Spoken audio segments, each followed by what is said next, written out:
What's going on, my Fly Happy family? It's your boy Izzy. Welcome if you're new. So we have this reporter that goes by the name of Sabrina that dropped the behind-the-scenes information about Caitlin Clark at this USA basketball training camp.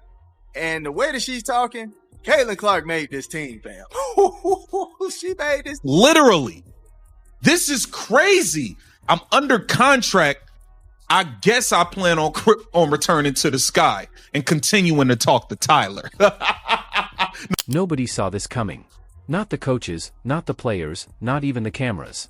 Because on the final day of Team USA camp, Caitlin Clark didn't just come there. She flipped the entire power structure upside down.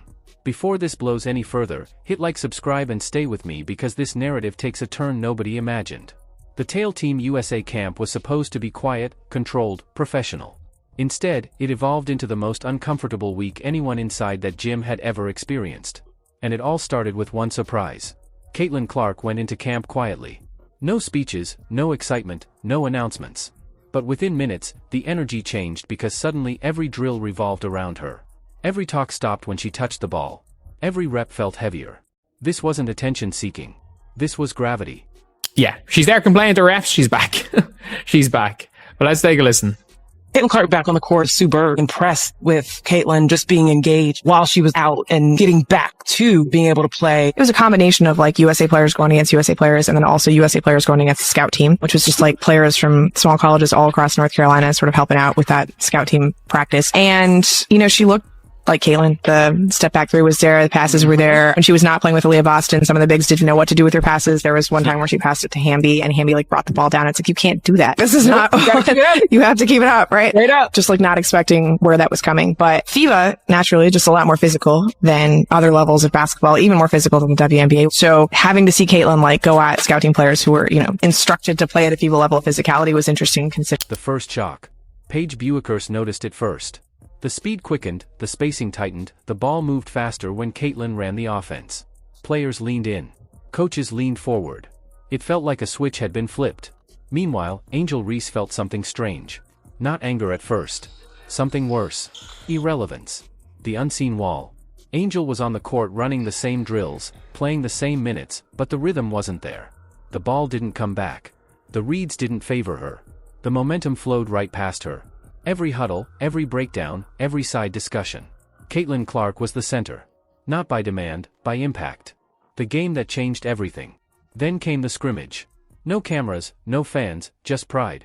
Reese wants nothing to do with this damn Chicago Sky team. She makes it very, very clear at every opportunity. She makes it very clear at every opportunity. She does not want to be on this team. She thinks these players stink.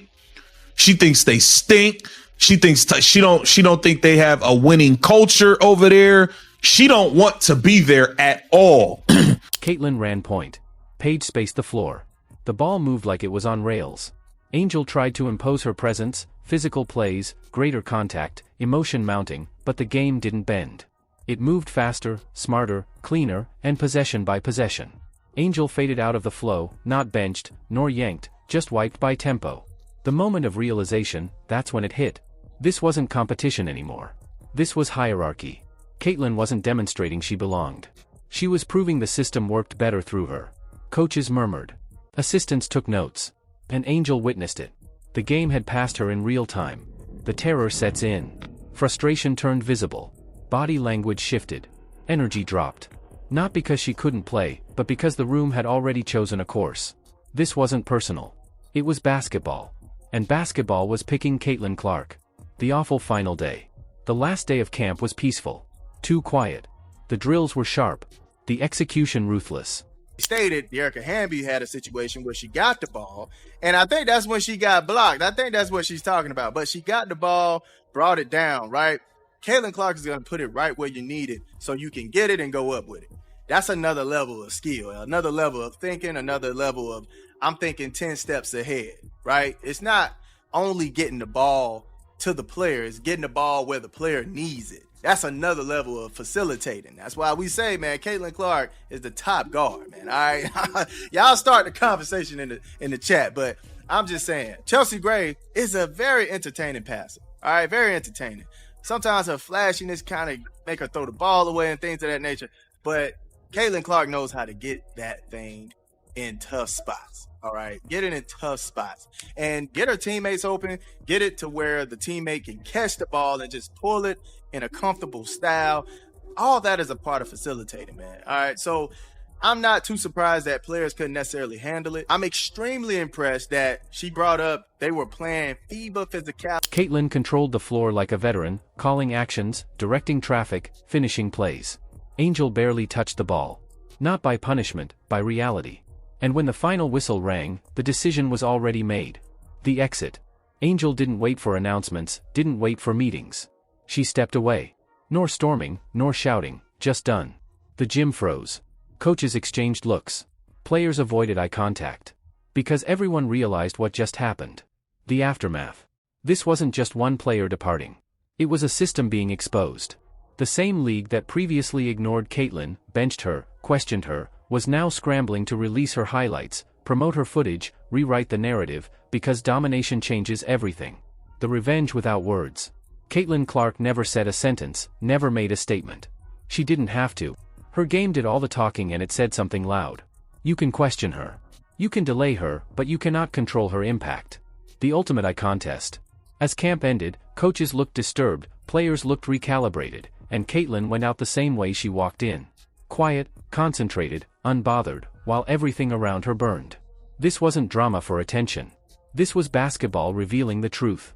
When the lights come on, when the pressure hits, when it actually matters. Caitlin Clark doesn't beg for the moment. The moment finds her, and this time it changed. Caitlin ran point. Paige spaced the floor. The ball moved like it was on rails. Angel tried to impose her presence, physical plays, greater contact, emotion mounting, but the game didn't bend. It moved faster, smarter, cleaner, and possession by possession. Angel faded out of the flow, not benched, nor yanked, just wiped by tempo. The moment of realization, that's when it hit. This wasn't competition anymore. This was hierarchy. Caitlin wasn't demonstrating she belonged. She was proving the system worked better through her. Coaches murmured. Assistants took notes. And Angel witnessed it. The game had passed her in real time. The terror sets in. Frustration turned visible. Body language shifted. Energy dropped. Not because she couldn't play, but because the room had already chosen a course. This wasn't personal. It was basketball. And basketball was picking Caitlin Clark. The awful final day. The last day of camp was peaceful. Too quiet. The drills were sharp. The execution ruthless.